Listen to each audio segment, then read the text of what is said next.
South ఇండియాలోనే biggest sorry store మన Varahi silks మన విజయవాడ ఎంజీ రోడ్ లో ప్రారంభం.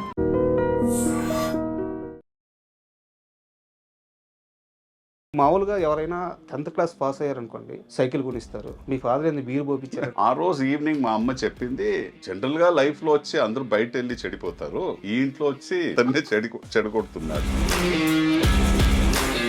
మీ డివోర్స్ ప్రాసెస్ అనేది చాలా స్మూత్ గా జరిగిపోయిందని చెప్పారనమాట. బట్ ఫిజికల్ గా అంత స్ట్రగుల్ అవుతున్నారు, మెంటల్ గా కూడా స్ట్రగుల్ అవుతున్నారు. డివోర్స్ ఇష్యూ స్మూత్ గా క్లోజ్ అయినప్పుడు మీరు దేని వల్ల అంతలా బాధపడ్డారు? డివోర్స్ వచ్చి క్రైమ్ కాదు. నాకు భయం ఏముందంటే, నాకు ఒక కూతురు ఉంది, తనకు ఫ్యూచర్ ఏమవుద్ది. పెళ్లి చేసుకుంది మీరే కదా, లవ్ మ్యారేజే కదా. నేను కొంచెం పొరపాటు పట్టాను.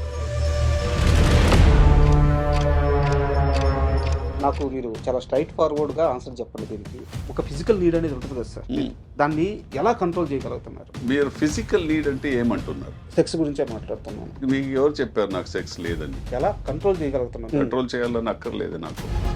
కావాలంటే sex is two.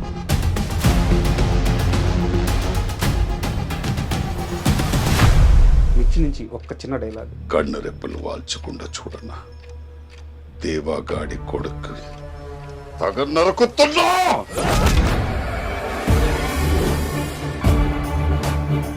Mohan Babu గారు, ఆయన వాయిస్ కి ఇక్కడ కొన్ని కోట్ల మంది ఫ్యాన్. అవును, బట్ ఆయన మీ వాయిస్ కి ఫ్యాన్ అంట. అవును. ఏ సందర్భంలో అలా చెప్పారు? నీ గురించి చదివాను, నీ గురించి విన్నాను, అండ్ నువ్వు వచ్చే ఏది ఉంటే అది స్ట్రైట్ మాట్లాడేస్తావంట, అదన్నీ చెప్పారు. తర్వాత కొరటాల శివ గారిది ఫస్ట్ మూవీ, అది మెయిన్ విలన్ మీరే. మిమ్మల్ని పెట్టుకోవడానికి ఆయన ఎలాంటి హోంవర్క్ చేశారు? మీకు ఇచ్చిన ఇన్పుట్స్ ఏంటి మిర్చి టైంకి? ఆ ఊళ్ళో ఒక మగాడు ఉంటే ఈ ఊళ్ళో కూడా ఒక మగాడు ఉన్నాడు. నేను చెప్పాను, ఈ డైలాగ్ మీరు పెడుతున్నారంటే నేను కన్ఫర్మ్గా ఈ సినిమా చేస్తానని. ప్రభాస్ గారితో మీ రిలేషన్ ఎలా ఉండేది? చాలా ఫ్రెండ్లీ, అండ్ అంత పెద్ద స్టార్ అయినా అదన్నీ ఏం లేదు, హాయిగా ఉంటారు. నైట్ లైఫ్ తెలీదా మీకు? నేను నైట్ లైఫ్ ఎక్కడ చేయను. పార్టీలకు వెళ్తాను, పబ్బులకి. మీరు పబ్బులు ఇప్పుడు చూస్తున్నారు, నేను వెళ్ళిన పబ్బులు కానీ. ఇండస్ట్రీలో ప్రపోజల్స్ చాలా గట్టిగా వచ్చినాయి సంపత్ రాజుకి అని చెప్తారు. It's a wrong word. Sampath రాజుకు వచ్చిన ప్రపోజల్స్ ఫ్రెండ్షిప్ ప్రపోజల్స్ కాదు. అది డెఫినెట్గా వచ్చింది, but so I'm single by choice. ఒక్క రిలేషన్ మాత్రం ఒక 2-3 ఇయర్స్ సంపత్ రాజు ప్రయత్నించాడు, ఎక్కడో అది కుదరలేదు. So what?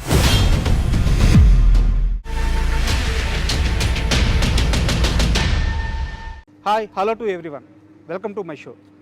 మన షోలో ప్రతిరోజు ఒక గెస్ట్ రావడం, వాళ్ళు ఇంటర్వ్యూ ఇవ్వడం మనకి రెగ్యులర్గా జరిగేదే. అయితే ఈ క్రమంలోనే విలన్ సంపత్ రాజు గారిని మనం ఇంటర్వ్యూ అడగడం జరిగింది. బట్ ఆయన చాలా బిజీగా ఉండి స్టూడియోకి రాలేని రాజా, నేను సినిమా సెట్లో ఉన్నాను, మీరే సెట్కి వచ్చేయమన్నారు. సో ఇక్కడ శర్వానంద్ గారి సినిమా షూటింగ్ నడుస్తుంది, నారీ నారీ నడుము మురారి. పండక్కి ఈ సినిమా రిలీజ్ కాబోతుంది. ఈ సినిమా సెట్లోనే మనకి సంపత్ రాజు గారు ఉన్నారు. బట్ ఇక్కడ చాలా క్యారీ వ్యాన్లు ఉన్నాయి. ఈ క్యారీ వ్యాన్లో సార్ ఎక్కడున్నారో కనుక్కొని మనం క్యారీ వ్యాన్లోకి వెళ్ళి ఇంటర్వ్యూ చేద్దాం, రండి. అండ్ ఫైనల్గా సంపత్ రాజు గారి క్యారీ వ్యాన్ ఇక్కడ ఉంది, సార్ లోపల ఉన్నారు. సో మన కోసమే వెయిట్ చేస్తున్నారు. లోపలికి వెళ్ళి సార్కు సంబంధించిన సినిమాల గురించి, అలాగే ఆయన పర్సనల్ లైఫ్ గురించి కొన్ని ఇంట్రెస్టింగ్ విషయాలు తెలుసుకుందాము, రండి. హాయ్ సార్, నమస్తే. నమస్తే. నమస్తే సార్. కొంతమంది యాక్టర్స్ ఉంటారు, సో వాళ్ళు చాలా సినిమాలు చేస్తారు. బట్ ఆడియన్స్కి పరిచయం చేసేటప్పుడు పలానా సినిమా చేశారు, పలానా వాటితో నటించారు, ఇలా ఒక ఇంట్రడక్షన్ అవసరం. బట్ కొంతమంది ఉంటారు, చాలా తక్కువ సినిమాలు చేస్తారు, లేదా చాలా తక్కువ సంవత్సరాలు కనిపిస్తారు. ఆ ఇంపాక్ట్ మాత్రం చాలా స్ట్రాంగ్గా ఉంటుంది. సో మీరు ఇప్పుడు కంటిన్యూ అవుతున్నారు, బట్ మీ ఇంపాక్ట్ ఆల్రెడీ స్ట్రాంగ్గా ఉంది. నేను అందుకే మీకు ఎలాంటి గట్టి ఇంట్రో కానీ అట్లాంటి ఏం చెప్పలేదు. Thank you. అంటే ఎలా సార్ అంటే, ఒక ఆడియన్స్లో ఒక యాక్సెప్ట్నెస్ అనేది వస్తుంది. మా మనిషి, మాకు సంబంధించిన వ్యక్తి, ఆ రిలేటబుల్ థింగ్ అనేది మీకు చాలా త్వరగా వచ్చేసింది. మామూలుగా ఎవరైనా ఇండస్ట్రీకి వచ్చిన తర్వాత పెద్ద స్టార్ సినిమాలో కనిపించాలి అని చెప్పి పరితపిస్తుంటారు. ఒక 3 ఏళ్ళకో 4 ఏళ్ళకో అదృష్టం బాగుంటే పెద్ద హీరోల సినిమాల్లో నటిస్తారు. బట్ మీ ఫస్ట్ మూవీ దమ్ము తెలుగులో, తర్వాత పంజా, తర్వాత మిర్చి, అంటే తెలుగులో బిగ్ స్టార్స్ ముగ్గురుతో ఫస్ట్ 3 సినిమాలు చేశారు. ఎలా పాసిబుల్ అయింది? అది నాకు తెలిసి అది రాసి ఉంటుంది అనుకుంటా నాకు. సో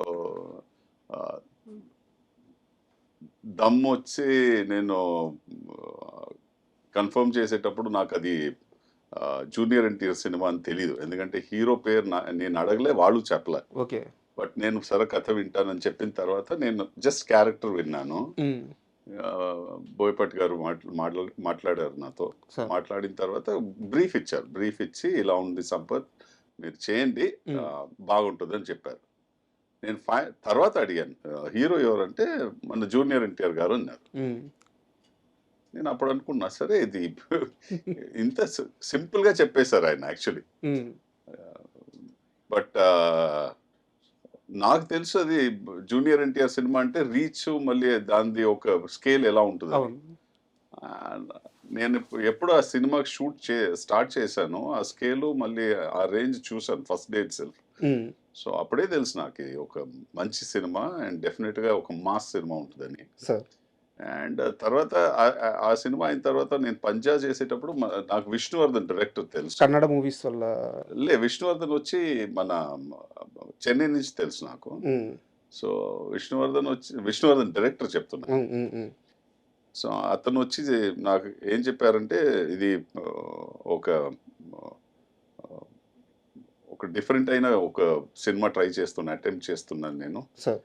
అండ్ నువ్వు చేయాలంటే నేను ఫస్ట్ మళ్ళీ అదే అడిగింది, ఎవరు హీరో అంటే పవన్ కళ్యాణ్. సరే ఓకే రెడీ చేద్దాం. బట్ నాకు తెలిసి నాకు రికగ్నిషన్ వచ్చింది మిర్చి తర్వాత. ఎందుకంటే మిర్చి ఒక full length role and extraordinary impact అయ్యే ఒక క్యారెక్టర్ అది. అండ్ నాకు తెలిసి ఈక్వల్ స్క్రీన్ స్పేస్ కాకుండా ఈక్వల్ వెయిటేజ్ క్యారెక్టర్కి ఉన్న ఒక విలన్ ఉంటే యూజువలీ సినిమాకి అది ఒక పెద్ద బలం ఉంటుంది అండ్ ఒక పెద్ద ప్లస్ ఉంటుంది. అది నాకు దొరికి నేను అది చేశాను. అది ఇప్పుడు దాకా మీరు ఇంటర్వ్యూ చేసేదాకా ఇప్పుడు ఈ రోజు షూటింగ్లో ఉన్నా. అంటే యాక్చువల్గా ఇప్పుడు షూటింగ్లో ఉన్నారని మీరు చెప్పారు కాబట్టి అడుగుతున్నాను. మీలాంటి ఒక పెద్ద నటుడు షూటింగ్ చేస్తున్నారంటే క్యారీ వ్యాన్లో కొంచెం మంచి ఆ లెవెల్ మెయింటైన్ చేస్తూ ఏసీ రూమ్లో హ్యాపీగా ఉంటారు. మేము వచ్చేలేకే ఒక లుంగి కట్టుకొని ఒక బనీని వేసుకొని అచ్చ తెలుగు చెన్నై కాస్ట్యూమ్స్లో అది నేను రిలాక్స్ ఎలా అవుతాను మళ్ళీ. మన ఇంట్లో ఎలా ఉంటాం అలాగే రిలాక్స్ అవ్వచ్చుగా. నేను ఇంట్లో ఇంకా షార్ట్స్ వేసుకొని మీరు నన్ను ఇంట్లో వచ్చి ఇంటర్వ్యూ చేస్తుంటే నేను యాక్చువల్ నా ఇంటిని శుభ్రంగా కడిగి ఇదన్నీ నేనే చేసేసుకుంటా, వంట కూడా చేసుకుంటా. అంటే మీరు ఇందాక సినిమాలు చెప్పారు సార్, వాటి గురించి ప్రస్తావనకు వస్తాను. దానికంటే ముందు మీ కెరీర్ విషయానికి వస్తే మీ ఫ్యామిలీ బ్యాక్గ్రౌండ్లో ఎవరు కూడా సినిమాలకు సంబంధించిన వాళ్ళు లేరు అని చాలా ఇంటర్వ్యూలో చెప్పారు. మీ అమ్మగారు చాలా అపోజ్ చేసేవాళ్ళు అని చెప్పేసి, అవన్నీ ఓకే. అంటే ఒక ట్రిగర్ పాయింట్ ఎక్కడో ఉంటుంది కదా సార్, ఖచ్చితంగా సినిమాకి వెళ్ళాలి, సినిమాల్లో నటించాలని. ఒక సినిమా చూసినప్పుడు, ఒక హీరోని చూసినప్పుడు, ఒక ఆర్టిస్ట్ని చూసినప్పుడు ఆ ట్రిగర్ పాయింట్ మైండ్లో పడుద్ది. సంపత్ రాజుకి ఆ పాయింట్ ఎప్పుడు, ఏ వయసులో, ఎలా పడింది? నాకు తెలిసి నాకు చాలా క్లియర్గా ఉంది ఆ ట్రిగర్ పాయింట్ యాక్చువల్ నా మైండ్లో సార్. ఆ ట్రిగర్ పాయింట్ వచ్చి ఒక సినిమా దివార్ అని, అమితాబ్ బచ్చన్ సినిమా దివార్ అని. అండ్ అక్కడ ఒక ఎక్స్ట్రాడినరీ సీన్ ఉంటుంది, చాలా చాలా హిట్ అయిన ఒక సినిమా, ఆఫ్ కోర్స్ అందరికి తెలుసు. అండ్ ఒక పర్టికులర్ సీన్ బ్రదర్స్ మధ్య జరుగుతుంది. శశి కపూర్ మళ్ళీ అమితాబ్ బచ్చన్ అక్కడ ఒక కాన్ఫ్రంటేషన్ జరుగుతుంది. ఆ కాన్ఫ్రంటేషన్ టైంలో నీకు ఎక్కడో నాకు వచ్చి ఒక స్పార్క్ అయింది నా లోపల. మేబీ ఆ ఇంపాక్ట్ ఆయన ఇచ్చారు నాకు, ఆ సీన్ నాకు అలా ఇంపాక్ట్ అయింది, అది నేను చెప్పలేను. బట్ అక్కడెక్కడో నాకు నేను యాక్టర్ అవ్వాలి అని ఒక స్పార్క్ వచ్చింది. బట్ దాన్ని ఇంట్లో చెప్పడానికి నాకు చాలా భయం, ఎందుకంటే మా నాన్న ఓకే, బట్ మా అమ్మ వచ్చి అసలు ఒప్పుకోదని తెలుసు నాకు. సో ఆ స్పార్క్ని అలాగే లోపలే పెట్టుకొని నడుస్తూ వెళ్ళా. బట్ స్కూల్లో వచ్చి నేను థియేటర్ చిన్న చిన్న ప్లేస్ అని పార్టిసిపేట్ చేస్తే అది ఒక స్టేజ్లో ఒక అప్లాజ్ ఉంటుందిగా మీరు చేసేటప్పుడు, అది మీకు ఇంకా ఒక బూస్ట్ ఇస్తుంది. సో అలాంటి ఒక దీంట్లో నేను అప్పుడు షూర్ అయ్యాను, సరే నేను కెరియర్ చూస్ చేసుకుంటే ఇది చేసుకుంటానని. సార్ బట్ నేను అది కెరియర్గా చూస్ చేసుకోలే అప్పుడు. నేను అడ్వర్టైజింగ్ లోపల వెళ్ళిపోయాను. దాంట్లో ఒక 13-14 ఇయర్స్ దాంట్లో పని చేసిన తర్వాత ఒక రోజు సినిమా వచ్చింది. ఇప్పుడు కళమ్మ తల్లి అంటారు సార్, అంటే ఏ ఇండస్ట్రీ అయినా ఆ కళ ఒక మంచి నటుడిని వదిలిపెట్టదు. మీరు ఎటు వెళ్ళిపోయినా సరే లాగద్ది, తీసుకొచ్చుకుంటుంది. ఉండొచ్చు. ఆ అమ్మ అంటే ఒక తల్లి బిడ్డనట్టయితే హక్కుని చేర్చుకుంటుందో, ఇంత గొప్ప నటుడిని ఏ ఇండస్ట్రీ కానీ సినిమా వదులుకోలేదు కదా. మీరు అలాగే మళ్ళీ తిరిగి వచ్చారు. Thank you, thank you, thank you.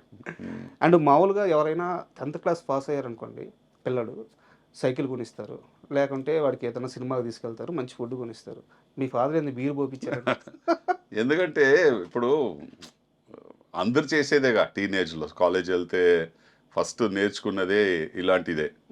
ఫ్రెండ్స్తో కలిసి కొంచెంమంది ఉంటారు అది చేయరు కాలేజెస్లో.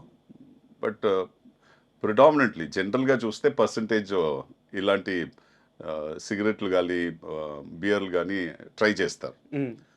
మా నాన్నగారు లాజిక్ ఏముందంటే, నువ్వు ఇది ఎలాగో చేస్తావు, నువ్వు దాన్ని బాధపడకుండా ఎక్కడో చోట్లో అలా దాచుకొని చేయాల్సిన నీకు ఇది అవసరం పడదు. నేను నీకు ఆఫర్ చేస్తున్నా, బట్ దీన్ని నువ్వు ఎలా కంట్రోల్లో చేస్తావు అది నీ మీద ఉంది. నేను నీకు సలహా ఇవ్వచ్చు, నేను నీకు ఒక డైరెక్షన్ ఇవ్వచ్చు, బట్ దాన్ని నువ్వు నీ లైఫ్లో అప్లై చేసుకుంటే అది నీకు బాగుంటుంది. సో నేను ఇప్పటి నుంచి నిన్ను ఒక ఫ్రెండ్ లాగా చూసుకుంటా, అండ్ నువ్వు నాతో అన్ని షేర్ చేయవచ్చు, అన్నీ మాట్లాడవచ్చు. సో నువ్వు నెక్స్ట్ స్టేజ్లో నా జీవితంలో వచ్చావు అని చెప్పి నాకు బియర్ ఇస్తున్నారు. ఆ రోజు ఈవినింగ్ మా అమ్మ చెప్పింది,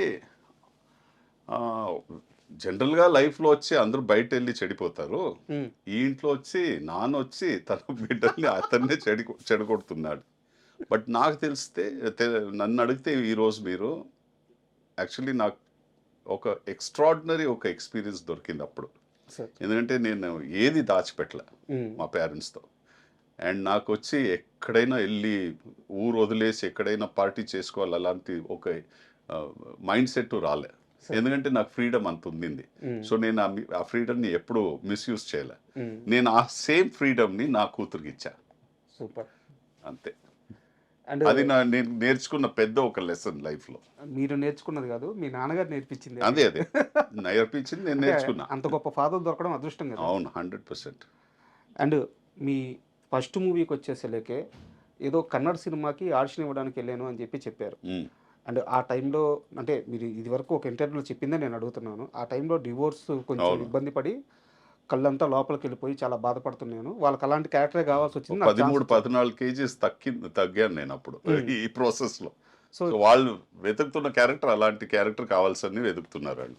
సార్ అంటే ఇక్కడ నా క్వశ్చన్ ఏంటంటే, మీరు చాలా ఇంటర్వ్యూలో చెప్తూ మీ డివోర్స్ ప్రాసెస్ అనేది చాలా స్మూత్గా జరిగిపోయిందని చెప్పారనమాట. బట్ అలా వెయిట్ తగ్గిపోయి కళ్ళు లోపలికి వెళ్ళిపోయి ఫిజికల్గా అంత స్ట్రగుల్ అవుతున్నారు, మెంటల్గా కూడా స్ట్రగుల్ అవుతున్నారు.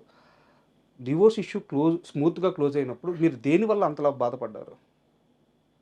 నాకు అది వద్దని చెప్పి నేను డివోర్స్ ఎలా హ్యాండిల్ చేయాలని తెలియకుండా నేను బాధపడింది.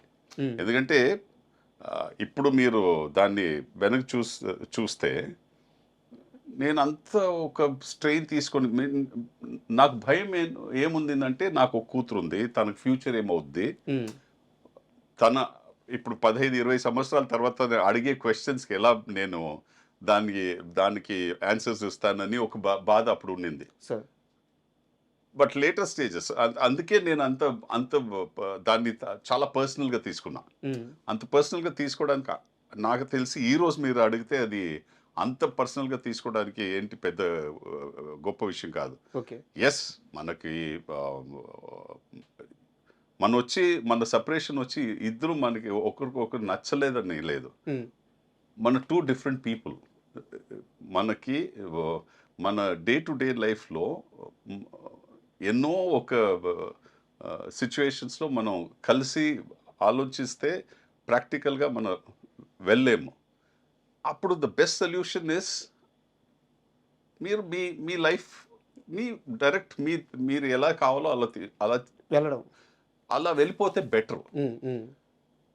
అది నేను ఈరోజు అందరికి చెప్తా. ఎందుకంటే నేను చెప్పేది మీరందరూ డివోర్స్ తీసుకోవాలని చెప్పట్లేదు. బట్ నేను ఏం చెప్పేదంటే త్వరగా చిన్న వయసులో పెళ్లి చేసుకోకండి అని చెప్తా. ఎందుకంటే మెచ్యూరిటీ ఉండదు. ఇంకోటి అంటే మీరు ఎప్పుడు 30-35 సంవత్సరాలు వస్తారో మీ థాట్ ప్రాసెస్ 20 సంవత్సరాలు ఉన్నప్పుడు 35 సంవత్సరాలు కాదు 30 సంవత్సరాలు ఉన్నది థాట్ ప్రాసెస్ మారుంటుంది. మీ అవుట్లుక్ మారుంటుంది. సో ఒక ప్రాక్టికల్గా ఒక 5-7 years of work experience Unni life చూసి కొంచెం తర్వాత మీరు ఏదైనా ఒక పార్ట్నర్ చూస్ చేసుకొని పెళ్లి చేసుకుంటే అది బెటర్ ఉంటుంది. Not at 21, 22, 23. అది చాలా చిన్న వయసు. అది చాలా ఇంటర్వ్యూలో దాచిపెట్టి చెప్పారు కానీ ఆ పెళ్లి చేసుకుంది మీరే కదా, లవ్ మ్యారేజే కదా అది. లవ్ మ్యారేజ్ అని చెప్పలేను నేను. అఫ్ కోర్స్ చూసాం మనం. అండ్ మా బ్రదర్ ఆఫీస్లో పనిచేసే అమ్మ అండ్ వాళ్ళు ఫార్మల్గా నేను ఇమీడియట్గా చెప్పాను, ఇది మనం పెళ్లి చేసుకోవాలంటే ఇమీడియట్గా మీ మదర్ ఫాదర్ని నేను కలుస్తాను, మా అమ్మ నాన్నని వచ్చి మీరు కలవండి అని చెప్పి ఫార్మల్గా చేసాం. ఎందుకంటే ఇప్పుడు చేసుకోవాలని డిసైడ్ అయిపోయాం, మళ్ళీ ఎందుకు తిరగడం, చేసుకోవచ్చుగా. అదే ప్రాక్టికల్గా చేసేది. బట్ నేను కొంచెం పొరపాటు పట్టాను, కొంచెం అర్లీ చేసేసుకున్నాం సార్. అంటే యాక్చువల్గా ఒక 200 సినిమాలు చేస్తుంటారు సార్. 200 సినిమాలు చేసిన నటునికి అంటే ఈరోజు మీరు చాలా రేరు. నాలాంటి ఒక వ్యక్తి ముందు కూర్చొని మాట్లాడడం అంటే ఒక 10 మందికి దొరికే అవకాశం ఇది. సో ఈ జర్నీలో నేను మీ విడాకులు ఎలా జరిగింది ఇలాంటివన్నీ నేను మాట్లాడకూడదని ముందే ఫిక్స్ అయ్యాను. కాకపోతే ఇక్కడ ఒక సమస్య ఏమైందంటే మీ జీవితం మొత్తం కూడా మీ పాప చుట్టూ తిరిగింది. సో మీ పాపని మిమ్మల్ని కలిపి ఆ బాండింగ్ గురించి అడగాలంటే ఈ టాపిక్ తీసుకురావాల్సి వస్తుంది. అందువల్లే ఇంకొక 2-3 క్వశ్చన్స్ సార్, నేను దీన్ని క్లోజ్ చేసేస్తాను. డివోర్స్ అయిపోయింది, పాపది నా బాధ్యత. మీరు అడిగే ముందు ఒక చెప్పేస్తా, డివోర్స్ వచ్చి క్రైమ్ కాదు. లేదు అడగొచ్చు. అంటే మీ జర్నీ ఉంది కదా సార్, మాకు అది ముఖ్యం కదా. మీ సక్సెస్ కానీ మీరు సాధించినవి కానీ అది ముఖ్యం కదా. అంటే డివోర్స్ అయిపోయిన తర్వాత 5 ఏళ్ల పాప మీ దగ్గర ఉంది. ఈరోజు పాపని వేరే లెవెల్లో ఆస్ట్రేలియాలోనే ఎక్కడో సెటిల్ చేశారు. ఈ మొత్తం ప్రయాణంలో మీ ఇద్దరి మధ్య ఏదో ఒక రోజు ఏదో ఒక సందర్భంలో చాలా ఎమోషనల్గా ఒక ఇన్సిడెంట్ జరుగుంటుంది. ఇద్దరు బాధపడిందో లేకపోతే ఒక బాధ నుంచి బయటకు వచ్చి సంతోషం పొందిందో ఒక మూమెంట్ ఉంటుంది. నా కూతురుతో నాకు ఇది గొప్ప మూమెంట్ రాజా అని మీరు చెప్పగలిగే మూమెంట్ ఏది? ఓకే, నేను చెప్తా. ఇమీడియట్గా నా మైండ్లో వచ్చేది అంటే మా అమ్మ చనిపోయింది సార్. నేను వెళ్తున్నా బెంగళూరుకి. అండ్ ఇప్పుడు నా కూతురు వచ్చి బోర్డింగ్ స్కూల్లో ఉంది. సో నా ఫ్రెండ్స్కి ఏం చెప్పానంటే మీరు తను హాస్టల్ నుంచి తీసుకొచ్చేయండి అండ్ కార్లో వచ్చేయండి. బట్ అమ్మమ్మ పోయిందని చెప్పకండి, చాలా సీరియస్గా ఉందని చెప్పండి నానమ్మ. అండ్ అక్కడ చాలా సీరియస్ అంటే తనకు అట్లీస్ట్ ప్రిపేర్ అవుతుంది. అండ్ అక్కడ వస్తే కొంచెం ఈజీ ఉంటుందని. బట్ తనకి ఏమైందంటే అక్కడ వచ్చిన తర్వాత నానమ్మ లేదని తెలుసు. అక్కడ ఇంటికి వచ్చిన వెంటనే తెలిసిపోయింది, అందరు జనాలు ఉన్నారు, బయట ఉన్నారు. తను ఏడ్చిన తర్వాత ఆ రోజు నాకేం చెప్పిందంటే, నాన్న నువ్వు చెప్పింది ఏంటి, నాకు లైఫ్లో అబద్ధాలు చెప్పకూడదు, నిజం చెప్పాలి, అది ఎంత కష్టమైనా నిజం చెప్తే నువ్వు దాన్ని ఫేస్ చేయగలవు అని చెప్పి నేర్చిచ్చావు. బట్ నువ్వు చేసింది ఏంటి, అబద్ధాలు చెప్పేమన్నావు నీ ఫ్రెండ్కి. నాకు చెప్పొచ్చుగా, అందరూ వెళ్ళాల్సిందే అని నువ్వు చెప్తూ ఉంటావు, ఒకరోజు అందరూ వెళ్తాం. సో అలా నాన్నమ్మ వెళ్ళింది. బట్ నువ్వు ఆ నిజం దాచిపెట్టి ఇలా సీరియస్గా ఉంది అలా చెప్పి తీసుకొచ్చింది నాకు నచ్చలే అనింది. సో ఆ రోజు నేను అతనితో ఒక మాట చెప్పాను, అవును నాన్న నేను చేసిన తప్పే, నన్ను క్షమించు, తప్పు అయిపోయింది, నేను మళ్ళీ ఇంకా చేయను ఇలాంటిది. బట్ నువ్వు చెప్పిన ఒక విషయం నుంచి నేను ఏదో నేర్చుకున్నాను ఈరోజు అని చెప్పి. సో మన చాలా క్లోజ్. అలా ఎంత సార్ పాప ఏజ్ అప్పుడు? 13. అంత 12-13. చాలా చాలా మెచ్యూర్డ్. ఇప్పుడు మీరు వచ్చే ముందు తను ఇంకొక ఇంటికి షిఫ్ట్ అయింది, అది వీడియో పెట్టింది నాకు. ఓకే, అది చూస్తూ కూర్చున్నాను సార్. అండ్ మీ కెరీర్ విషయానికి వస్తే సార్, మీకు ఫస్ట్ బ్రేక్ అంటే బిగ్ చాలా పెద్ద బ్రేక్ అంటే ఫస్ట్ సరోజ అనుకోవచ్చా? లే సరోజ ఎలా వచ్చి సరోజ వచ్చి వెంకట్ ప్రభు డైరెక్టర్ సినిమాకి. వెంకట్ ప్రభు వచ్చి నా ఫస్ట్ తమిళ సినిమాలో నాకు బ్రదర్గా నటించాడు. ఓకే. సో మనం రోజు అక్కడ మీకు తెలుసుగా షూటింగ్లో తెల్లారితో 9 o'clock నుంచి సాయంత్రం 6 గంటల దాకా అన్ని షాట్స్లో మనం ఉన్నాం. అవునవును. సో కూర్చొని మాట్లాడేటప్పుడు ఎంతో కథలు మాట్లాడుకున్నాం వాళ్ళు. మనం వచ్చి రేపు సినిమా చేయాలంటే ఇలా చేయాలి, అలా చేయాలి, నా ఎక్స్పీరియన్స్, అతని ఎక్స్పీరియన్స్, ఆయన వచ్చి ఒక లెజెండ్ ఫ్యామిలీ నుంచి వస్తాడు. సో ఆ స్టోరీస్ ఇది అది మాట్లాడి, బట్ సరోజ అప్పుడు మనకు మైండ్లో రాలే, అతనికి మైండ్లో రాలే. నాకు తెలిసి నాకు వచ్చిన ఒక బ్రేక్ ఏది అంటే తామరబర్ణి అనే ఒక సినిమా, ఓకే, విశాల్తో చేసిన సినిమా, మన హరి గారు డైరెక్ట్ చేసిన సినిమా. సింఘం అని చేశారుగా, ఆ డైరెక్టర్ చేసిన సినిమా. అది ఒక రికగ్నిషన్ ఇచ్చింది. ఓకే. బట్ సరోజ వచ్చి నన్ను నెక్స్ట్ ఒక నెక్స్ట్ స్టేజ్కి తీసుకెళ్ళింది సినిమాలో. అంటే సారీ టు ఇంటరప్ట్ యూ, మీరు ఏమనుకుంటున్నారంటే నేను దమ్ముతో తెలుగులోకి వచ్చాను లేకపోతే మిర్చితో ఇక్కడ స్టార్డమ్ వచ్చింది అనుకుంటున్నారు. ఒక 90s కిడ్స్ అని చెప్పి ఒక బ్యాచ్ ఉంటుంది సార్. మీరందరూ వాళ్ళకి ఎక్కడ పరిచయం తెలుసా? సరోజ సినిమాలో నిఖితా గారి సాంగ్ ఉంటుంది కదా, ఆ సాంగ్ 90s కిడ్స్ కి చాలా పర్సనల్. అవును అవును అవును తెలుసు సో మిమ్మల్ని అక్కడే చూసారు అందరూ. అవును అవును అవును అది నేను ఒప్పుకుంటా సార్. అండ్ దమ్ము విషయానికి వస్తే సార్, ఎవరు అప్రోచ్ అయ్యారు మిమ్మల్ని డైరెక్ట్గా? ఇందాక మీరు చెప్పినట్టు డైరెక్టర్ గారే అప్రోచ్ అయ్యారా? ఆ జర్నీ ఎలా జరిగింది దమ్ముది? వాళ్ళు వచ్చి నాకు తెలిసి నా తమిళ సినిమా ఎక్కడ చూస్తున్నారు, ఓకే, అక్కడి నుంచి నన్ను నా కాంటాక్ట్లో వచ్చారు. అప్పుడు ఎలా కాంటాక్ట్లో వచ్చారంటే, అప్పుడు నా డేట్స్ చూసుకునేవారు ఒక మేనేజరు. ఆయన పేరు వచ్చి చలపతి అని ఆయన పేరు. సారీ చలపతి, మీ పేరు మర్చిపోయాను నేను. అండ్ ఆయన అప్పుడు నా డేట్స్ చూసుకునేవారు. సో ఆయన అరేంజ్ చేసిన మీటింగ్ అది. ఓకే. సో అలా వచ్చింది దమ్ము. అండ్ దమ్ము సక్సెస్ తర్వాత సార్, అంటే సక్సెస్ మీన్స్ అంటే మీరు ఒక మెట్టు ఇక్కడ స్టెప్ అవడం సక్సెస్. సో దమ్ము సక్సెస్ తర్వాత పవన్ కళ్యాణ్ గారితో సినిమా, అండ్ పవన్ కళ్యాణ్ గారి సినిమా అనగానే మీకు తెలిసి ఉంటుంది ఇక్కడ తెలుగు స్టేట్స్లో ఆయన రేంజ్, ఆయన రీచ్ ఎలా ఉంటుంది ఏందని చెప్పేసి దాని ముందే తెలుసు. సో ఆ ఛాన్స్ రాగానే ఎలా ఫీల్ అయ్యారు? అదే మనం వచ్చి కల్కటాలో షూట్ చేసాము ఆ సినిమాని. ఇన్ఫ్యాక్ట్ ఓన్లీ డ్యూరింగ్ యాక్షన్ కట్లో మనం వచ్చి డైలాగ్ కానీ సినిమా గురించి ఏం చెప్పాలో ఎక్స్ప్రెషన్స్ అదన్నీ మాట్లాడేవాళ్ళు. బట్ కట్ అయిన తర్వాత ఆయన చాలా చదువుతారు ఆయన, పవన్ కళ్యాణ్ గారు.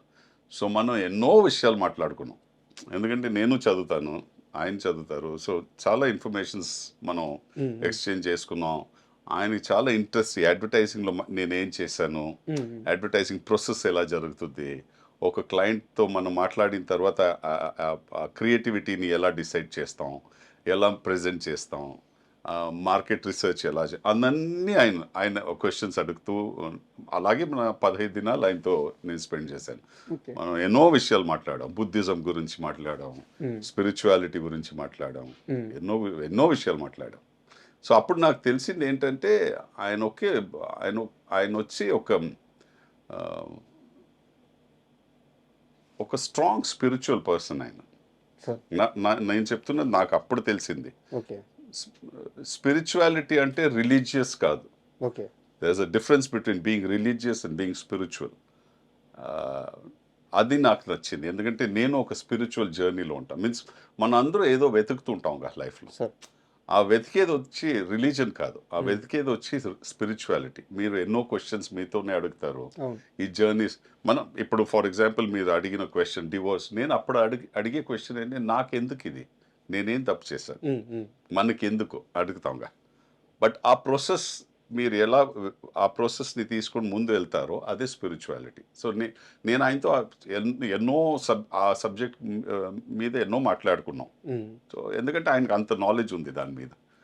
సో ఎక్స్ట్రాడినరీ టైం స్పెండ్ చేసింది ఆయన అంత 15 days. అండ్ అంటే మూవీస్ లేకుండా పవన్ కళ్యాణ్ గారితో మీ రిలేషన్ ఎలా ఉంటుంది? అంటే ఎప్పుడన్నా ఫోన్ చేయడం కానీ? సో పంజాబీ పక్కన పెడితే మిర్చి సార్, అంటే మిర్చి సినిమా తెలుగు స్టేట్స్ని ఎంత ఊపిందో అందులో విలన్గా యాక్ట్ చేసిన మీరు కూడా అంతే ఊపారండి. ఆ ఇంపాక్ట్ ఇప్పటికీ అలాగే ఉంది. అవును సార్, మనం మిర్చి సినిమా గురించి చాలా మాట్లాడుకోవాలి. దాని లోపలికి వెళ్ళే ముందు మిర్చి నుంచి ఒక్క చిన్న డైలాగ్. కన్ను రెప్పలు వాల్చకుండా చూడన్నా, దేవాగాడి కొడుకు తగ నరుకుతున్నా. వాయిస్ అసలు దేవుడిచ్చిన వరమేమో. అవును. అండ్ సారీ సార్, అంటే మిర్చిలోకి వెళ్దాము. మీరు డైలాగ్ చెప్పారు కాబట్టి ఒక కంటిన్యూటీ క్వశ్చన్ అడిగి మిర్చి గురించి వెళ్దాం. మామూలుగా తెలుగు 2 రాష్ట్రాల్లో ఒక వాయిస్ అంటే సీనియర్ ఎన్టీఆర్ గారు, ఆయన దేవుళ్ళ భావిస్తాం. ఆయన తరువాత మోహన్ బాబు గారు. ఆయన వాయిస్కి ఇక్కడ కొన్ని కోట్ల మంది ఫ్యాన్స్. అవును. బట్ ఆయన మీ వాయిస్కి ఫ్యాన్ అంటారు. అవును చెప్పారు నాకు. అంటే ఏ సందర్భంలో అలా చెప్పారు, ఏం జరిగింది కాస్త వివరంగా చెప్తారు. నేను విష్ణుతో ఒక సినిమా షూటింగ్లో ఉండేటప్పుడు వాళ్ళ ఇంటి దగ్గరే షూట్ చేశాను. సార్ సో విష్ణు చెప్పారు, నాన్నగారు మిమ్మల్ని కలవాలి అని చెప్తున్నారు, ప్యాకప్ అయిన తర్వాత ఇంటికి వస్తారు. వాళ్ళ గేట్ బయటే షూట్ చేస్తున్నారు సార్. సో వెళ్తే ఆయన కూర్చున్నారు అక్కడ. అండ్ చాలా చాలా అంత సింపుల్గా మాట్లాడారు నాతో. యాక్చువల్లీ వచ్చి కూర్చో సంపత్, నాకు చాలా నచ్చుతుంది, నేను నీ గురించి చదివాను, నీ గురించి విన్నాను, అండ్ నువ్వు వచ్చి మీన్స్ ఏది ఉంటే అది స్ట్రైట్ మాట్లాడేస్తావంట, ఇదన్నీ నా క్యారెక్టర్ అలాంటిదే, నేను అలాగే అవన్నీ చెప్పారు. తర్వాత ఆయనతో వచ్చి కలిసి నేను డిన్నర్ చేశాను ఆ రోజు. చాలా 3-4 అవర్స్ ఆయనతో ఉండి ఒక మంచి ఎక్స్పీరియన్స్ అది. అప్పుడు చెప్పారా మీ వాయిస్ గురించి? వాయిస్ గురించి చెప్పారు, చాలా బాగుంది వాయిస్. ఇన్ఫాక్ట్ నేను మిర్చి వచ్చి చూసేటప్పుడు ఫస్ట్ అడిగాను, నేను ఎవర్రా ఇతను, డబ్బింగ్ చేశారా, ఎవరైనా కొత్త డబ్బింగ్ ఆర్టిస్ట్ వచ్చాడా, ఎవరు ఇదని అడిగా. తర్వాత తెలిసింది నువ్వే, నీ వాయిస్ ఏదని చెప్పి చాలా హ్యాపీ పడి అదే చెప్పారు, క్లాస్ సినిమాలు చేయి, ఎక్కడ తగ్గకో, అలాగే ఉండో, నువ్వు ఎలా ఉన్నావో అలాగే ఉండో, అండ్ హెల్త్ అని బాగా చూసుకో అన్నీ చెప్పారు. అండ్ భోజనం వచ్చి యాక్చువల్లీ డిన్నర్ చేసి వెళ్ళాలి నువ్వు, నేను చెప్పేసాను ఆల్రెడీ కలిసి చేస్తున్నావు అని చెప్పేసా, నువ్వు ఎక్స్క్యూజ్ ఇవ్వకు అని చెప్పి కూర్చొని అదే చెప్పాను కదా, నేను ఈజీలీ 4 hours 5 hours స్పెండ్ చేస్తున్నాను ఎంతో. అదే సార్, అంటే లాస్ట్ ఒక ఇంటర్వ్యూలో మీరు ప్రస్తావించారు కానీ సందర్భం గురించి చెప్పలేదు, అది కనుక్కుందామని అడిగాను. అండ్ మళ్ళీ మిర్చి విషయానికి వస్తే, కొరటాల శివ గారిది ఫస్ట్ మూవీ అది. అంటే ఆయనే చాలా రిస్క్ చేస్తున్నారు, ఒక రైటర్గా ఉండి డైరెక్టర్ అవుదాం అని చెప్పేసి. అలాంటి టైంలో మీరు అప్పటికి దమ్ము చేసినా పంజాబ్ చేసినా ఒక పెద్ద ఇంపాక్ట్ అయితే ఇంకా మీకు పడలేదు తెలుగులో. మెయిన్ విలన్ మీరే. సో మిమ్మల్ని పెట్టుకోవడానికి ఆయన ఎలాంటి హోంవర్క్ చేశారు, మీకు ఇచ్చిన ఇన్పుట్స్ ఏంటి మిర్చి టైంకి? ఆయన నాకు తెలిసి నాకు తెలియదు ఏం హోంవర్క్ చేశారని, బట్ నా తమిళ సినిమాలు చూస్తున్నారు ఆయన అప్పుడు. సార్ చూసి నాకు కథ వచ్చి ఫోన్లో చెప్పారు ఆయన, ఫోన్ చేసి కథ చెప్పారు. కథ చెప్పిన తర్వాత క్లైమాక్స్ చెప్పారు. క్లైమాక్స్ ఇన్ఫ్యాక్ట్ డైలాగ్స్ చెప్పారు క్లైమాక్స్లో. ఆ ఊళ్ళో ఒక మగాడు ఉంటే ఈ ఊళ్ళోనూ ఒక మగాడు ఉన్నాడు అని చెప్పి, తర్వాత కత్తి కింద వేస్తాడు, వచ్చి హగ్ చేసుకుంటాడు, అండ్ అలా సినిమా ఫినిష్ అవుతుంది అని చెప్పి. నేను అడిగిన ఒకే క్వశ్చన్ ఆయనతో, ఈ లాస్ట్ క్లైమాక్స్ డైలాగ్ చెప్పారుగా మీరు, ఈ డైలాగ్ కన్ఫర్మ్డ్గా ఉంటుంది ఆ సినిమాలో అన్న. ఆయన చెప్పారు, సంపత్ ఈ డైలాగ్ ఎందుకు ఉంటుందంటే, లేదంటే ఆ క్యారెక్టర్ పడిపోద్ది కదా, ఎందుకంటే ఆ క్యారెక్టర్ని నేను అలా రైట్ చేశాను, అలా డిజైన్ చేసుకున్నాను ఆ క్యారెక్టర్. నేను చెప్పాను, ఈ డైలాగ్ మీరు పెడుతున్నారంటే నేను కన్ఫర్మ్డ్గా ఈ సినిమా చేస్తానన్న. నాకు తెలుసు అది యాజ్ అన్ క్రియేటివ్ పర్సన్ మీకు తెలుస్తుందిగా ఎక్కడ ఇంపాక్ట్ ఉంటుందని. అండ్ ఆయన వచ్చి 100% ఆ డైలాగ్ని పెట్టారు. నేను ఎలా ఊహించుకున్నాను అది, ఆ సీన్ స్క్రీన్ మీద జనాలు దాన్ని ఎలా రియాక్ట్ అవుతారని చూసాను, ఎగ్జాక్ట్లీ అదే రియాక్ట్ చేశారు.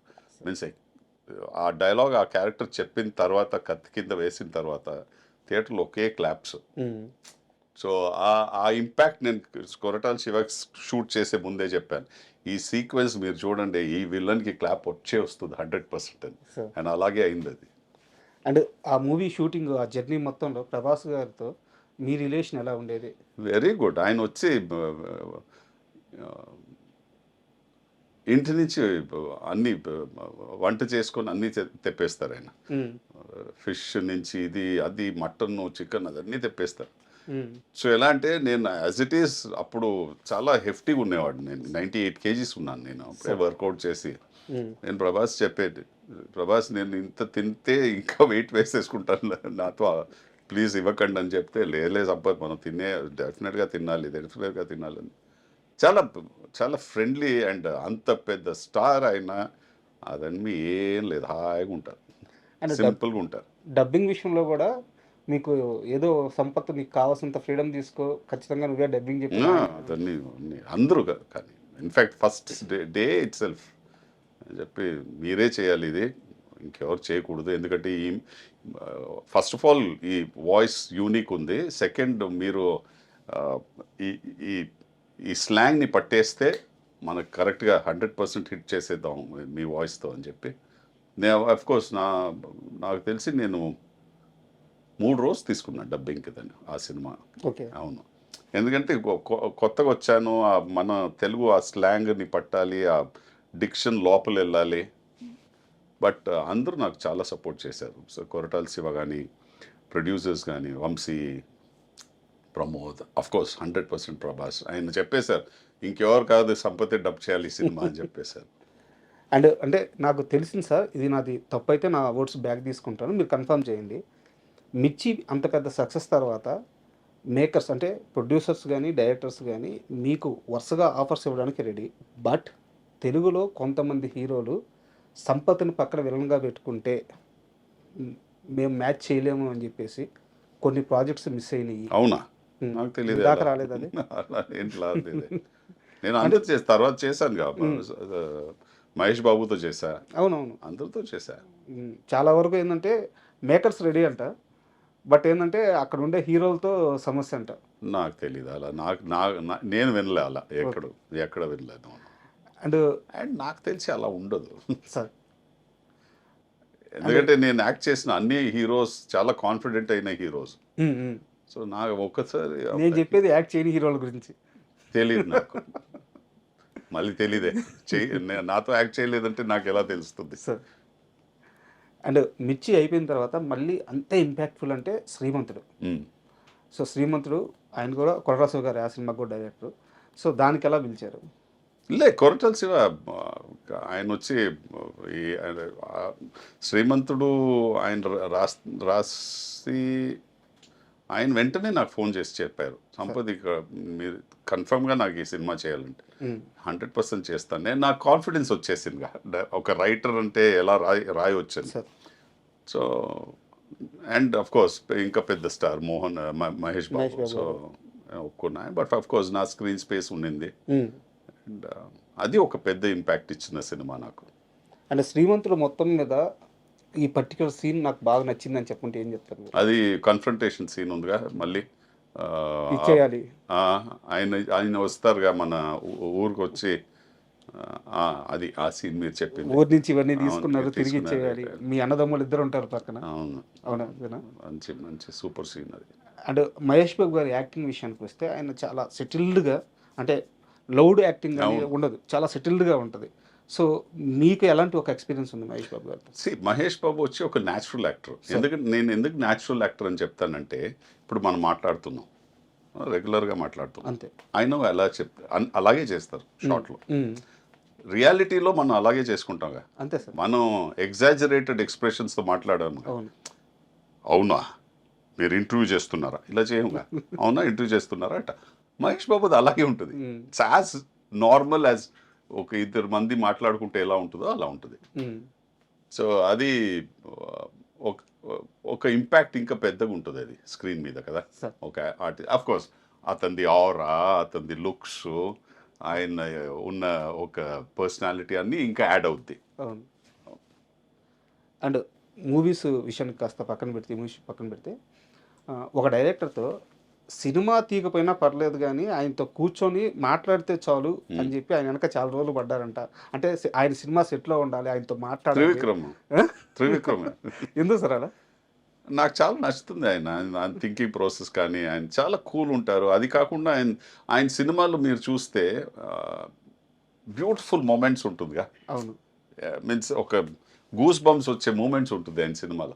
అది ఒక పెద్ద రైటర్ ఉంటేనే అది చేయవచ్చు మీరు. అండ్ అలాంటి రైటర్తో నాకు ఎందుకు నచ్చుతుందంటే, అలాంటి ఒక రైటర్ మైండ్ లోపల వెళ్ళి ఆ మైండ్ ఎలా ఆలోచిస్తుందో నాకు చేయాలి, ఓకే, నాకు వెళ్ళాలి అక్కడ, నాకు లోపల వెళ్ళాలి. అలాంటి ఒక నాకు యాజ్ అ క్రియేటివ్ పర్సన్ నాకు అది చాలా నచ్చుతుంది. సో ఆయనతో నేను చెప్తూ ఉంటాను. అండ్ ఆఫ్ కోర్స్ నేను ఎక్కువ సినిమా చేయలే ఆయనతో. బట్ చెప్తూ ఉంటాను, సార్ మీరు నాకు ఒక మంచి స్క్రిప్ట్ రాయండి సార్, నాకు ఒక మంచి క్యారెక్టర్ రాయండి, మీరు ఏం చెప్తే చేస్తాను నేను అని చెప్పి ఆయన చెప్తూ ఉంటారు. సంపత్ మీన్స్ ఒక క్వాలిటీ క్యారెక్టర్ రాస్తే నేను 100% పిలుస్తాను, don't worry about it. But ఎందుకంటే మీరు నా మైండ్లో ఉంటారు ఎప్పుడు, ఎక్కడైనా మనం కలుద్దాం అని చెప్తూ ఉంటారు. సో ఏదైనా అలా వస్తే హ్యాపీగా వెళ్తాం. అంటే సినిమాలు ఈ ప్రస్తావన అంతా తీసేస్తే మీరిద్దరూ మాట్లాడుకున్న సందర్భాలు ఉంటాయి కదా సార్, వాటిలో ఒక పర్టికులర్ ఇన్సిడెంట్ గురించి చెప్పమంటే త్రివిక్రమ్ ఆ రోజు ఈ మాట చెప్పాడు, అలాంటిది ఏదన్నా గుర్తుందా? మనం జనరల్గా మాట్లాడు. ఇన్ఫ్యాక్ట్ నా నా ఒక స్క్రిప్ట్ ఆయనతో నేను డిస్కస్ చేసేటప్పుడు ఆయన చాలా నచ్చింది ఆ నాట్ నచ్చి ఆయనకి ఎలా ఏంటంటే దీన్ని ఎలా ఫినిష్ చేస్తావు నువ్వు అని అడిగారు. ఇంత ఈ కాంప్లికేటెడ్ స్క్రిప్ట్ ఈ నాట్ని ఒక ఫినిష్ కావాలి ఆ స్టోరీకి, ఎలా ఫినిష్ చేస్తావంటే ఆ ఫినిష్ నేను చెప్తే ఆయన యాక్చువల్లీ చాలా అప్రిషియేట్ చేశారు.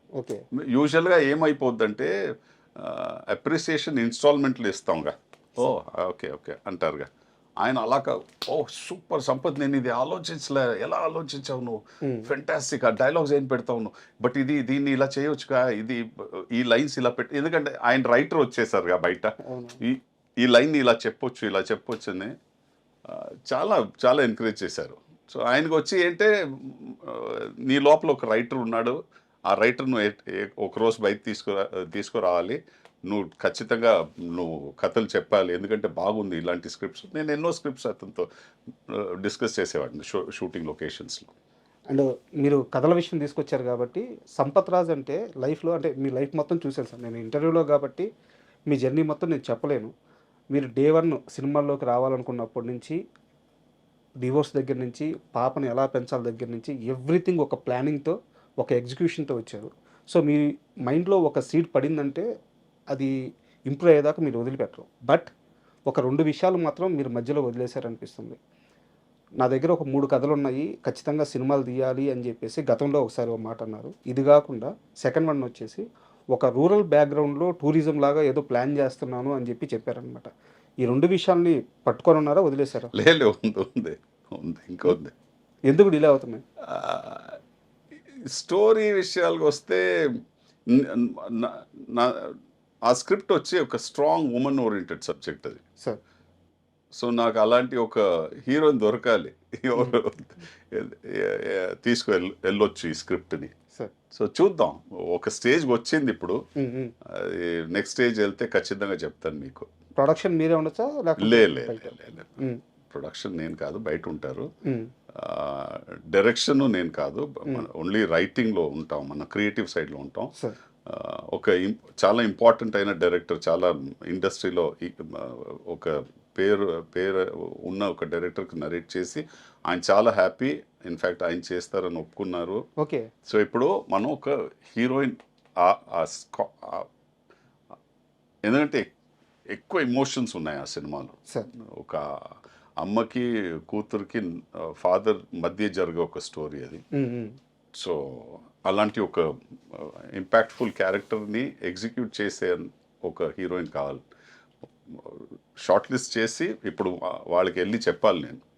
టైం దొరికితే వాళ్ళు టైం ఇస్తే నేను వెళ్ళి స్టోరీ నరేట్ చేస్తాను. మేము వెయిట్ చేస్తున్నాం సార్. అండ్ ఇది ఏంటి సార్, ఇది రూరల్ టూరిజం సంథింగ్ అదేంటే ఇప్పుడు మనం వచ్చి ఇప్పుడు జెన్జీ అంటున్నాం, జెన్జీకి వచ్చి ఏం తెలీదు అది కాదు. యాక్చువల్ జెన్జీకి చాలా తెలుసు, బట్ వాళ్ళు ఏంటే మనం ఆ ఏజ్ గ్రూప్లో ఉన్నాం, ఒక 50sలో ఉన్నాం పేరెంట్స్ వచ్చి, మనం వచ్చి రూరల్ని వదిలే సిటీకి వచ్చేసాం కదా. అదే యాక్చువల్ జరిగిన విషయం ఏంటంటే, మా అమ్మ నాన్నకు అది వాళ్ళు ఫస్ట్ సిటీకి వచ్చారు. సో మనం సిటీలో పుట్టి పెరిగి ఇక్కడే చదివేసాం. తర్వాత జెన్జీని తిడుకుంటే రూరల్ బ్యాక్గ్రౌండ్ వీళ్ళకి తెలియదంటే అది వాళ్ళ తప్పు కాదు కదా, వదిలేసి వచ్చిన మన తప్పు, మా అమ్మ నాన్న చేసిన తప్పు అది. బట్ వాళ్ళు ఎందుకు వచ్చారు, ఎందుకంటే అక్కడ వాళ్ళకి జాబ్స్ దొరకలే, ఇది దానికి వచ్చారు. రూరల్ టూరిజం నేను చెప్తున్నది ఏంటంటే, మనం వచ్చి ఈ పర్టికులర్ ఇప్పుడు నా కూతురు ఉంది, తనకి ఒక విలేజ్ లైఫ్ తెలీదు. అవును. బట్ నీకు విలేజ్ లైఫ్ తెలీదు. అలా ఉండేవాళ్ళు మనం. ఇలా బ్రతుకాం. 6 గంటలకి తినేసేవాళ్ళం. 8:00 పండుకుంటే అదన్నీ మనం చెప్తే వింటారు. బట్ ప్రాక్టికల్‌గా వాళ్ళు లేరు. నీకు తెలీదంటే అది ఎలా లాజిక్ పడుతుంది కదా! సో, నేనొచ్చి ఒక ప్లాన్ చేసుకున్నదేంటంటే మిమ్మల్ని బ్యాక్ ఇన్ టైమ్ తీసుకెళ్ళాలని. హ్మ్. మీరు మీరు అలాంటి ఒక చోటుకొస్తే మీరు ఒక 50, 60 ఇయర్స్ వెనక్కెళ్ళాలి హ్మ్. ప్రాక్టికల్‌గా. ఆ 50, 60 ఇయర్స్ వెనక్కెళ్ళేటప్పుడు అప్పుడున్న వాతావరణం కానీ, అప్పుడున్న ఫుడ్ కానీ, అప్పుడున్న ఒక పరిస్థితి గానీ, అప్పుడున్న సిట్యుయేషన్ సరౌండింగ్స్ గానీ, ఇదన్నీ మీరు విజువల్‌గా చూడాలి. అర్థమైంది సార్. సో, దాని లోపలెళ్ళి ఒక రెండో, మూడో రోజు అక్కడ టీవీ ఉండదు. అర్థమవుతుంది. ఇంకా ఆ లైఫ్ స్టైల్ అంతా అలాగే ఫోన్ ఉంటుంది. ఉండదు. అవును. ఏముండదు. ఆ లైఫ్ స్టైల్ మీరు ఎక్స్‌పీరియన్స్ చేసి, దాని నుంచి బయటొస్తే మీకు బేసిక్ నేను చెప్తున్నది ఒక చెట్టు ఎక్కాలి. హ్మ్. ఒక మామిడి చెట్టుని ఎక్కాలి. ఎక్కుతున్నారా ఎక్కడైనా ఇక్కడ లేదు. చూస్తున్నారు మీరు? అవును.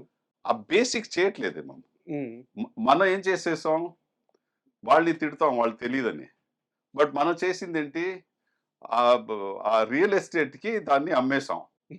వాళ్ళు చెట్లు తీసేశారు. బిల్డింగ్ కట్టేశారు. వాడికి చెట్టు ఇక్కడ ఒక ఎక్కడానికి చెట్టు రోజు ఎక్కడ మనం చిన్నప్పట్లో ఎలా బ్రతికాం తెలుసా నేను? చెట్లు, ఇది, అది అలా ఉండేవాళ్ళు. ఇదన్నీ చూడు ఇలా అయిపోయింది. చేసింది ఎవరు? మనం చేసి వాళ్ళని తిడుకుంటే లాజిక్ కాదది. సో, సార్ ఐడియాలజీగా చాలా బావుంది. అండ్ అండ్ మీరు చాలా డబ్బు కావాలిగా. ఇంత ఓపెన్‌గా చెప్పేస్తున్నారు హ్మ్. ఐడియాని. నో ఓకేనా? ప్రాబ్లమ్. ఆ! ఎవరైనా చేస్తే చేయని. వాళ్ళకి ఏదైనా అడ్వైస్ కావాలంటే నేను సజెషన్స్ కావాలంటే ఇస్తా. సార్. వస్ సార్ నేను చెప్పేది చాలా సింపుల్. నా దగ్గర ఒక విజన్ ఉంది. ఆ విజన్‌ని నేను ఎగ్జిక్యూట్ చేస్తే ఓకే. హ్మ్. నా వల్ల కాదు ఇంకెవరైనా ఎగ్జిక్యూట్ చేస్తారని దాన్ని సపోర్ట్ చేస్తాం. విజనేగా బయట రావాలిగా అంతే. ఫైనల్‌గా ఏం తీసుకొని వెళ్ళంగా ఇక్కడి నుంచి. అన్నీ ఇక్కడే వదిలేసి వెళ్తాం. అండ్ ఒక కొంచెం పర్సనల్ క్వెషన్ అడగొచ్చా? పర్సనల్ అడిగారు. మీరు చెప్పండి నేను అది ఆన్సర్ చేయాలా చేయకూడదా అని నేను డిసైడ్ చేస్తా. అంటే డివోర్స్ అయిపోయిన తర్వాత పెళ్లి వద్దు అని జెప్పేసి అంటే మీరు ఒక జర్నీలో ఎళ్ళిపోయారు. టైం అయిపోయింది. పాపని చూసుకుంటూ వచ్చారు. బట్ మధ్యలో ఒక్క రిలేషన్ మాత్రం ఒక 2, 3 ఇయర్స్ సంపత్ రాజ్ ప్రయత్నించాడు. ఎక్కడో అది కుదరలేదు. లవ్ ఫెయిల్యూర్ అని నేను అనలేను గానీ లేలే. ఆ! డెఫినిట్‌గా కాదు. జరిగిందా? ఇది జరిగిందా? 3 ఇయర్స్, 2 ఇయర్స్ అవును. జరిగింది. బట్ మనం ఇంకా చాలా ఎక్స్ట్రార్డినరీ ఫ్రెండ్స్‌గా ఉన్నాం. హ్మ్. బట్ మన రిలేషన్‌షిప్ ముందెళ్ళే అంతే. So what? అంటే ఒకవేళ సెట్ అయ్యి ఉంటే ఇది జెన్‌జీకి అర్థం అవుద్ది. మీకు అర్థం కాదు. హ్మ్. అంటే మ్యారేజ్ చేసుకునే అవకాశం ఉండేదా? లేదు. లే. అది ఆ డిసిషన్ లేదు నాకు. హ్మ్. హ్మ్. ఒకే మ్యారేజ్ అంతే. హ్మ్. సో, మీరు ఒకే మ్యారేజ్ అన్నారు గాబట్టి, అంటే నేను ఎగ్జాంపుల్ పేరు జేస్తున్నాను. వాళ్ళ లైఫ్ స్టైల్ గురించి తక్కువ జేయడానికో, లేపోతే ఎక్కువ జేయడానికో లేదు.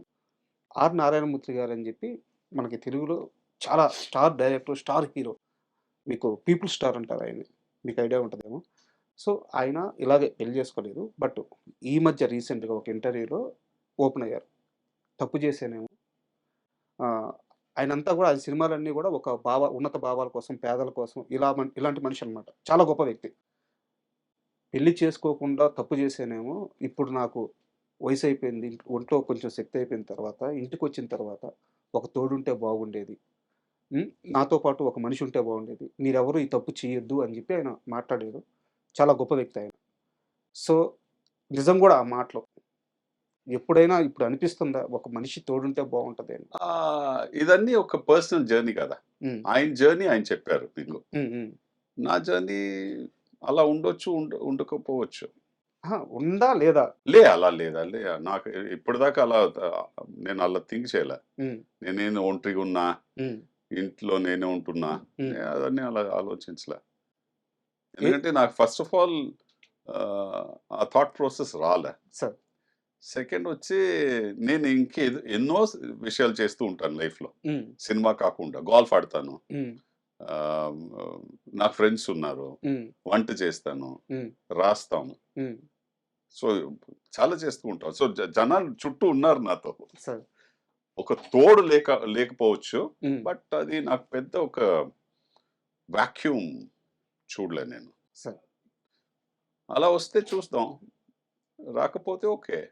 అంటే ఒక ఆర్గానిక్గా సెట్ అవ్వాలి కానీ ప్రయత్నం అంతే. ఉండకూడదు అంటారు. కంపానియన్ వచ్చి ఆర్గానిక్గా రావాలి. సార్ ఇప్పుడు మనం ఇద్దరు ఫ్రెండ్స్ అవ్వాలంటే ఆర్గానిక్ కావాలి. ఉమ్. ఫోర్స్బుల్లీ నేను మీరు ఫ్రెండ్స్ అవ్వలేమనుకుంటా. అంతే అంతే. అంతేగా, it applies even to opposite sex. Um. ఒక అమ్మాయితోనూ అలాగే ఉండాలి. ఉమ్. కంపానియన్షిప్ వచ్చి ఒక స్టేజ్లో ఎవరితో మీరు ఒకే రూమ్లో కూర్చుంటేను, ఉమ్. మాట్లాడుకుని ఉంటేను ఆ కంపెనీ ఎంజాయ్ చేయాలి. ఉమ్. అది కంపానియన్షిప్. మనం ఏమనుకుంటాం అంటే కంపానియన్షిప్ అంటే తోడంటే ఎప్పుడూ పక్కనే ఉండాలి, మాట్లాడుతూ ఉండాలి, వంట చేయాలి, సినిమా చూసుకోవాలి. కంపానియన్షిప్ అది కాదు. కంపానియన్షిప్ అంటే ఇద్దరు ఆ ఇంట్లో ఉంటేను, మాట్లాడుకుంటూ ఉంటేను ఇస్ ఎ కంపానియన్. అండ్ ఆ అమ్మ వచ్చి తన ఫ్రెండ్స్, తన లైఫ్, తన పని, తన థాట్ ప్రాసెస్ వెళ్ళి రావచ్చు. నేను నా పని, నా లైఫ్ నేనేం చేస్తున్నాను వెళ్ళి రావచ్చు. బట్ ఎప్పుడు మనం వచ్చి ఇదన్నీ చేసేసుకున్నా, but I want to go back. Um. ఆ అమ్మ ఆ అక్కడ టైంకి ఉంది, ఇంటికి రావాలి. లేదంటే ఆ అమ్మకి ఆడున్నాడు ఉమ్. అని ఫీలింగ్ రావాలి. అప్పుడు అది కంపానియన్షిప్. సరే అన్నీ చేసేసుకున్నాం, ఇప్పుడు ఇంటికి వెళ్ళాలి. 9 o'clock దాకా వెళ్దాం, 7 o'clock ఎందుకు అలా రాకూడదు. అది రాకూడదు. అది కంపానియన్ కాదు. అంటే మీరు ఇంత గొప్పగా చెప్పారు, బట్ ఇండస్ట్రీలో ప్రపోజల్స్ చాలా గట్టిగా వచ్చినాయి సంపత్ రాజుకి అని చెప్తారు. ప్రపోజల్స్ కాదు, అది నాకు తెలిసి it's a wrong word. Sir ఎన్నో మంది సినిమాలో ఎందుకు మనకి, సినిమాలో ఒక అమ్మాయి ఒక అబ్బాయి మాట్లాడితే అది ఎప్పుడు ఒక రిలేషన్షిప్లోనే ఎండ్ అవ్వాలని ఏం లేదు. ఫ్రెండ్షిప్గానే ఉండొచ్చు. ఇప్పుడు మీరు బయట పని చేస్తారు, మీ కొలీగ్స్ ఉంటారు, మీరు బయట వెళ్ళి రెస్టారెంట్స్కి వెళ్తారు, డిన్నర్ వెళ్తారు, పార్టీస్కి వెళ్తారు, లేకపోతే హాలిడే కూడా వెళ్తారు. అదేంటికు సినిమాలో మీరు అది చేస్తే వీళ్ళిద్దరికి ఏదో ఉందనుకుంటారు. అక్కర్లేదే, మీరు ఫ్రెండ్స్గా ఉండొచ్చుగా. ఎంతో ఎక్స్ట్రాడినరీ లేడీస్ ఉన్నారు సినిమాలో. ఎవరు వచ్చి సినిమా కాకుండా ఎంతో విషయాలు మాట్లాడవచ్చు సార్. ఉన్నారు. సంపత్ రాజుకు వచ్చిన ప్రపోజల్స్ ఫ్రెండ్షిప్ ప్రపోజల్స్ కాదు. లేదు, నేను చెప్తున్న తమిళ్లోనూ వచ్చింది. బట్ నేను దాన్ని అటువైపు నేను మీరు వెళ్ళలేదు తెలుసు, నేను ఆలోచించాను. బట్ వచ్చింది కదా. వచ్చింది. అది డెఫినెట్గా వచ్చింది. బట్ నేను అది దానికి పెద్ద ఇది ఇవ్వలే. అండ్ అప్పుడే దెన్ అండ్ దేర్ మీన్స్ ఇది నేను ఇలా ఆలోచించలేదు. ప్లీజ్ మనం వచ్చి ఇలా మన ఒక ఫ్రెండ్షిప్ని ఇది పాడు చేసేసుకుంటాం, వద్దు. దీన్ని ఇక్కడే ఇలా థాట్ ప్రాసెస్ ఉంటే దీన్ని ఇక్కడే తీసేయండి అని కూడా చెప్పున్నా. And we're still good friends. Sir అంటే ఈ క్వశ్చన్ ఎందుకు అడిగానంటే ఒక కంటిన్యూటీ క్వశ్చన్ ఉంది. నేను మీ గత ఇంటర్వ్యూలో కొన్ని చూశాను, అండ్ ఇప్పుడు మీరు మాట్లాడుతున్నప్పుడు కూడా గమనించాను. ఎవరన్నా ఒక అమ్మాయి ప్రస్తావన వస్తే అమ్మ అంటున్నారు, ఆవిడ అనట్లేదు, ఆమె అనట్లేదు, తను అనట్లేదు. ఒక ఆడ మనిషి ప్రస్తావన వస్తే అమ్మ అంటున్నారు, అంత గౌరవిస్తున్నారు. అండ్ మీరు లైఫ్లో ఒంటరిగానే, అంటే ఐ మీన్ సారీ ఒంటరిని కాదు, లేదండి, ఒంటరి కాదు, సింగిల్గా ఉంటున్నారు. So I'm single by choice. సింగిల్గా ఉంటున్నారు, అది రాంగ్ వర్డ్ పడిపోయింది. సింగిల్గా ఉంటున్నారు. మీకు వచ్చిన ప్రపోజల్స్ విషయంలో కూడా చాలా స్ట్రాంగ్గా ఎక్కడ కట్ చేయాలి అక్కడ కట్ చేస్తున్నారు. అమ్మాయిలను అమ్మ అని పిలుస్తున్నారు. అంటే ఒక ఫిజికల్ నీడ్ అనేది ఉంటుంది కదా సార్, దాన్ని ఎలా కంట్రోల్ చేయగలుగుతున్నారు? మీరు ఫిజికల్ నీడ్ అంటే ఏమంటున్నారు? సెక్స్ గురించే మాట్లాడుతున్నాను. మీకు ఎవరు చెప్పారు నాకు సెక్స్ లేదని? లేదని నేను అనట్లేదు, ఎలా కంట్రోల్ చేయగలుగుతున్నారు? నేను కంట్రోల్ చేయాలి, మీ పరిధిలో ఎలా ఉంచుకోగలుగుతున్నారు? అక్కర్లేదే, కంట్రోల్ చేయాలని అక్కర్లేదే నాకు. నేను కంట్రోల్ చేస్తున్నాను ఎవరు చెప్పింది మీకు? మీరే చెప్పాలి. నేను చెప్పానుగా, అది నా పర్సనల్. అది చూడండి, it's a medical need. Physical need is a medical need. So నాకు కావాలంటే నేను ఆ మెడికల్ నీడ్ని, ఇప్పుడు మీరు మాత్రలు తీసుకుంటారుగా, అలా ఆ మెడికల్ నీడ్ నాకు ఎప్పుడు ఉందో I go and satisfy my self. It's wrong that just because మీరు ఒకరే ఉంటారు కాబట్టి మీరు మీన్స్ సెక్స్ లేదని లేదు. Sex is two private and personal and అది డెఫినెట్గా ఉంది. అంటే మీరు ఇబ్బంది పడి ఉంటే సారీ. లేదు నేను ఇబ్బంది ఏంటి, మీరు ఇబ్బంది పడుతున్నారు అడగడానికి, నాకేంటి ఇబ్బంది లేదు. మా నాన్న వచ్చి ఒక మిలిటరీ డాక్టర్ అండి, సార్ సార్ సో నాకు దీని గురించి ఎప్పుడు ఇబ్బంది లేదు. సార్ అండ్ సంపత్ రాజ్ అనగానే మాకు మీరు స్టార్టింగ్లో చేసిన ఈ సినిమాల ఇంపాక్ట్ ఏంటంటే ఒకానొక టైంలో మీరు అక్కడ డైలాగ్ చెప్తుంటే ఇక్కడ భయపడిన రోజులు కూడా ఉన్నాయి ఆ గంభీరత వల్ల. అలాంటి సంపత్ రాజుని తీసుకొచ్చి కొంతమంది యంగ్ డైరెక్టర్స్ సూపర్ అద్భుతమైన ఫన్ చేపించారు. రణరాజారన్ కానీ అవును, ఇలాంటి కొన్ని సినిమాలు ఉన్నాయి, మన భీష్మ కానీ. భీష్మ. సో మీకు ఆ క్రేజ్ నుంచి ఈ క్రేజ్కి మెల్ట్ అవుతున్నప్పుడు మీ థాట్ ప్రాసెస్ ఎలా ఉంది? నేను చెప్తున్నది ఇప్పుడు మీరు భీష్మ సినిమా చెప్పారు. Sir. నేను ఫస్ట్ అక్కడ వచ్చి ఒక పెద్ద థ్యాంక్ యూ వచ్చి మన చిన్నబాబు గారికి చెప్పాలి, సార్ సితారా ఎంటర్టైన్మెంట్ చిన్నబాబు గారికి. సార్ ఎందుకంటే వెంకీ వచ్చి ఆ కథని ఎప్పుడు చిన్నబాబు గారు నరేట్ చేశాడో ఆయన వచ్చి అడిగారంట ఈ క్యారెక్టర్ ఎవరు చేస్తున్నారని. ఆయన ఏదో ఒక యాక్టర్ పేరు చెప్పారు, ఎవరు, వెంకీ. బట్ వెంకీ ఇప్పుడు దాకా నాకు ఆ క్యారెక్టర్ అతని మైండ్లో ఎవరు ఉన్నది చెప్పట్లే. సార్ సో చిన్నబాబు గారు చెప్పింది వెంకీకి ఇది సంపత్కి నరేట్ చేస్తే బాగుంటుందని. బట్ వెంకీ చెప్పాడంటే సార్ ఇది ఒక ఫన్ క్యారెక్టరు. సో చిన్నబాబు గారు చెప్పారు వెంకీకి, మీరందరూ వచ్చి సంపత్ని సీరియస్ క్యారెక్టర్లో చూస్తున్నారు, ఆయన ఎన్నో సినిమాలు మీరు గోవా అని ఒక సినిమా తీసి చూస్తే తమిళ్లో అతను ఏ క్యారెక్టర్ చేశాడు, అతను అన్నీ చేయగలడు, అతనికి వెళ్ళి చెప్పు, నాకు తెలిసి సంపత్ ఈ క్యారెక్టర్ బాగుంటాడని సార్ ఆయన చెప్పింది అది. ఓకే సో మీ ఛానల్ త్రూ నేను ఆయనకి థ్యాంక్ యూ చెప్పాలి. అండ్ వెంకీకి ఇప్పటిదాకా నేను అడుగుతున్న ఒకే క్వశ్చన్, నీ మైండ్లో ఉన్న యాక్టర్ నాకు చెప్పంటే అది చెప్పట్లేదు. సో నేను ఆల్మోస్ట్ నేను ఇప్పుడు వింటున్న స్క్రిప్ట్స్ కానీ నేను చేయాలని ఆశపడుతున్న ఒక స్క్రిప్ట్స్ కానీ అలాంటి స్క్రిప్ట్స్ వెతుకుతున్నాను నేను. సార్ సీరియస్గా ఎప్పుడైనా చేయవచ్చు, అది చూసేశారు. బట్ ఒక ఆర్టిస్ట్గా ఒక యాక్టర్గా ఒక ఇది దాహం ఉంటుందిగా సార్, అది వచ్చి మిగతా ఇలాంటి రోల్స్ చేయాలని. పైగా అంటే మీరు చెప్పారు కాబట్టి అంటున్నాను, హ్యూమర్ అనేది ఏం చేస్తుంది సార్, మనుషులకి దగ్గర చేసేస్తుంది. రిపీట్నెస్ వాల్యూ ఎక్కువ ఉంటుంది హ్యూమర్కి. ఇప్పుడు మీరు ఒక సీరియస్ మూవీ చేశారు అంటే మిర్చి లాంటి పెద్ద ఇంపాక్ట్ సినిమాలు పక్కన పెడితే రేర్గా పడతాయి. ఒక సినిమాలో విలన్గా చేశారు, ఒకసారి చూస్తారు ఓకే బాగా చేశారు అనుకుంటారు. బట్ ఒక హాస్యం ఉండే క్యారెక్టర్ కానీ చేస్తే కరెక్ట్ రిపీట్గా చూస్తారు. Correct correct correct 100%. హ్యూమర్ ఒకటే అండి మీకు, మీరు చెప్పినట్టు మిమ్మల్ని చాలా క్లోజ్ తీసుకెళ్ళిపోద్ది. ఎగ్జాక్ట్లీ కరెక్ట్ వర్డ్ వాడారు. నేను మీకు ఒక నా స్క్రిప్ట్ చెప్పాను, చాలా ఎక్స్ట్రాడినరీ ఇమోషనల్ స్క్రిప్ట్, చాలా సీరియస్ అయిన స్క్రిప్ట్ అది. సార్ బట్ దాంట్లో ఒక under layer humour through out ఉంటుంది సినిమాలో. ఇది వచ్చి మనకి ఈ ఎక్స్పీరియన్స్ ఎక్కడ వచ్చిందంటే రాయడానికి మన అడ్వర్టైజింగ్ డేస్ నుంచి వచ్చింది నాకు. ఎలా అంటే ఇప్పుడు మీరు ఒక 30 seconds కమర్షియల్ చేస్తారు, ఆ 30 seconds కమర్షియల్ని ఒక క్రికెట్ మ్యాచ్లో వేయాలి బ్రేక్స్లో. ఆ క్రికెట్ మ్యాచ్ బ్రేక్స్లో మీరు వేసేటప్పుడు ఒక ఓవర్ అయ్యి ఇంకొక ఓవర్ స్టార్ట్ అయ్యే ముందు ఒక 10-15 యాడ్స్ వస్తాయి. ఈ 15-20 యాడ్స్లో మీ యాడ్ని గుర్తు పెట్టుకొని దాన్ని రికాల్ చేయాలంటే హ్యూమర్ ఉంటే రికాల్ చేస్తారు. ఇది మన ఎక్స్పీరియన్స్, మనం ఇప్పుడు రాసాం 35 years బ్యాక్. సో స్క్రిప్ట్లోనూ మనం అదే చేస్తుంటాం. ఇప్పుడు మనం రాస్తున్న స్క్రిప్ట్స్ ఎన్నో స్క్రిప్ట్స్ అన్నీ సీరియస్ స్క్రిప్ట్సే.